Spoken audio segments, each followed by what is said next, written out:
ABC Trader. Ekonomski kalendar. ABC Trader. Izvor podataka o ključnim globalnim najavama, njihovo vrijeme objave, država, ekonomski indeks i važnost događaja nazivamo utjecaj.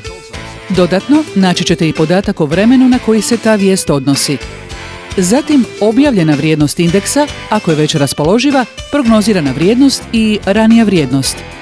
Koncentrirajmo se sada na utjecaj.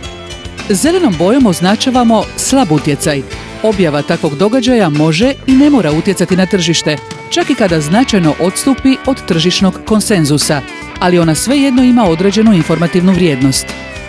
Narančastom bojom označen je srednji utjecaj. Takva objava može imati primjetan utjecaj na tržište, dogodi li se značajno odstupanje od tržišnog konsenzusa. Crvenom bojom označavamo snažan utjecaj.